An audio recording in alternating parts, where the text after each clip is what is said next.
Hello everybody. Class 12 के surface chemistry chapter में मैं 4 लेक्चर ले चुका हूँ अभी तक, जिसमें डिस्कस कर चुका हूँ कि एडजॉर्प्शन क्या होता है, कैटलिस्ट एंजाइम क्या है, कैटलिस्ट क्या है, जियोलाइट क्या है, कोलोइडल सॉल्यूशंस का क्लासिफिकेशन क्या है और उनको हम प्रिपेयर कैसे कर सकते हैं, ये सब मेथड मैं आपको बता चुका हूँ। आज हम बात करेंगे purification of colloidal solution. Purification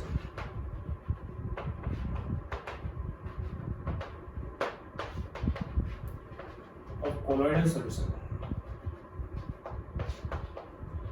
ध्यान दे लेना, कोलोइडल सॉल्यूशन में हम अब भी बात कर रहे हैं सोल की। Sol is solid in liquid solution. Colloidal solution ऐसा जिसमें सॉलिड डिस्पर्स्ड फेज है और लिक्विड डिस्पर्स्ड मीडियम है उसके अंदर। जनरली जब पेप्टाइजेशन करते हैं या फिर जनरली हम किसी कोलोइडल सॉल्यूशन को प्रिपेयर करते हैं तो कोलोइडल सॉल्यूशन एक हेटेरोजेनियस सॉल्यूशन है। अब हेटेरोजेनियस सॉल्यूशन है तो हेटेरोजेनियस सॉल्यूशन प्रिपेयर करने के लिए कहीं ना कहीं हमें सेम चार्ज रखना पड़ेगा और जनरली कोलोइडल पार्टिकल्स पे सेम चार्ज होता है, जिसकी वजह से पार्टिकल्स आपस में एक दूसरे के कॉन्टेक्ट में आते हैं तो रिपेल करते हैं और उनका सेडिमेंटेशन या फिर क्या नहीं हो पाता, फिर कोगुलेशन उनका नहीं हो पाता, इसलिए कोलोइडल सॉल्यूशन बना रहता है। जनरली जो इसके अंदर इम्प्योरिटीज होती हैं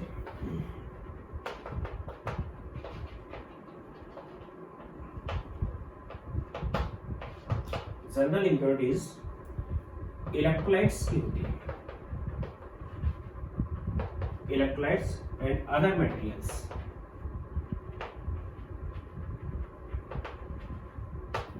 इलेक्ट्रोलाइट्स में कैटायन भी होंगे और एनायन भी होंगे।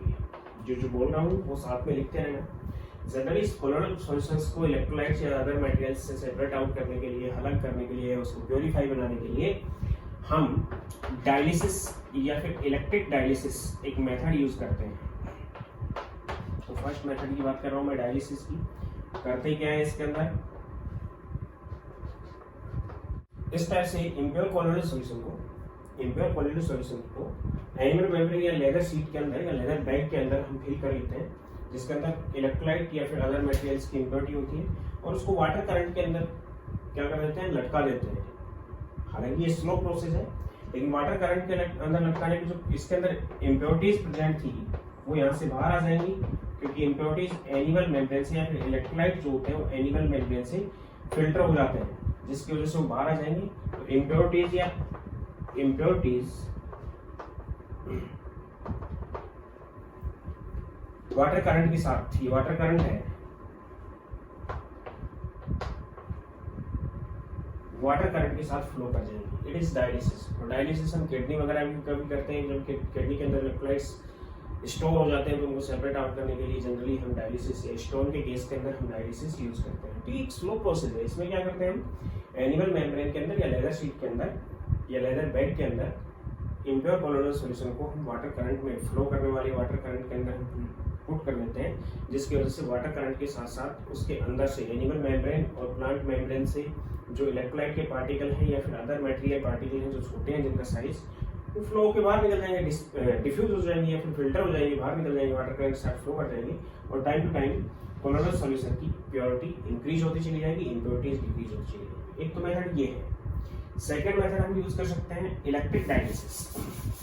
इसे मैं बता रहा हूँ, अलग से बना लेना। इलेक्ट्रिक डायलिसिस हम उस केस में करते हैं जिस केस में इम्प्योरिटी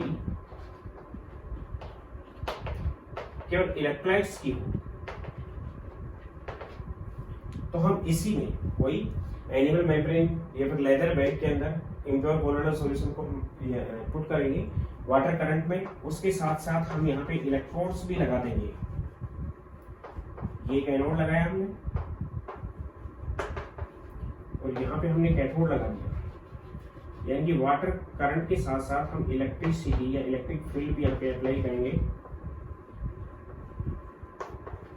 ये एनोड था और ये कैथोड है, जिससे जो इलेक्ट्रोलाइट में प्रेजेंट कैटायन और एनायन इसमें से जल्दी बाहर आ जाएंगे, जिसकी वजह से जो इलेक्ट्रिक डायलिसिस है वो फास्ट होगा।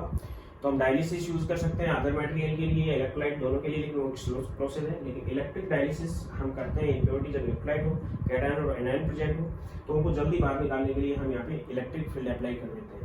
तो इलेक्ट्रिक डायलिसिस है थोड़े फास्ट प्रोसेस है, इलेक्ट्रोलाइट सेपरेट करने के लिए, कोलोइडल सॉल्यूशन को प्यूरिफाई करने के लिए। थर्ड हम यूज करते हैं अल्ट्रा फिल्ट्रेशन।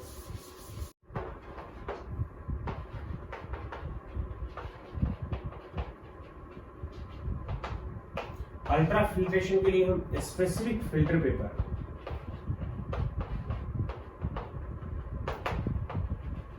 जिसका pore size approximately equal to 1 nanometre होता है, उसको प्रिपेयर करते हैं। तो स्पेसिफिक फिल्टर पेपर को प्रिपेयर करने के लिए हम क्या करते हैं, एक फिल्टर पेपर लेते हैं,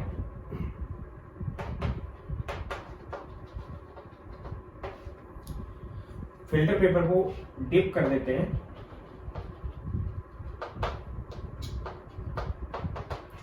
4% नाइट्रोसेल्यूलोज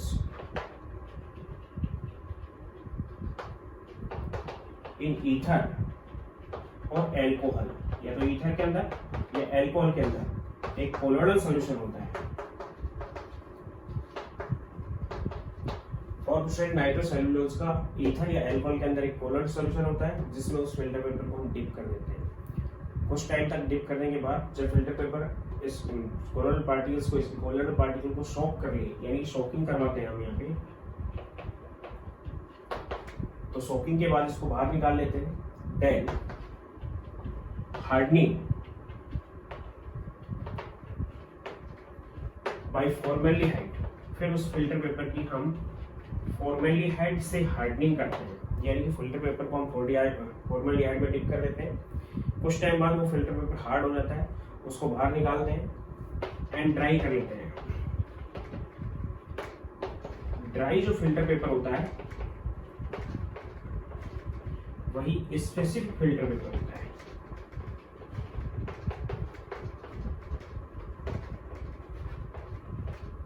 और इसी को हम अल्ट्रा फिल्ट्रेशन में यूज करते हैं। इसमें हम करते क्या है कि ड्राई फिल्टर पेपर के अंदर जो पोर साइज हो जाएगा वो लगभग 1 नैनोमीटर हो जाएगा, तो उससे कोलोइडल पार्टिकल तो डिफ्यूज नहीं हो पाएंगे, लेकिन अदर मटेरियल पार्टिकल हैं या छोटे जो पार्टिकल है इलेक्ट्रोलाइट के या फिर अदर मटेरियल के, उससे डिफ्यूज हो जाएंगे। तो हम उस फिल्टर पेपर को इस टाइप से एक फनल के अंदर यूज करते हैं। ये हमने स्पेसिफिक फिल्टर पेपर यूज किया है।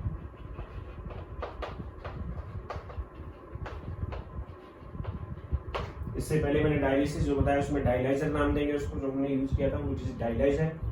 स्पेसिफिक फिल्टर पेपर यूज किया है यहाँ पे, और इसके अंदर हमने इम्प्योर कोलोइडल सॉल्यूशन ऐड कर दिया, ये डाल दिया।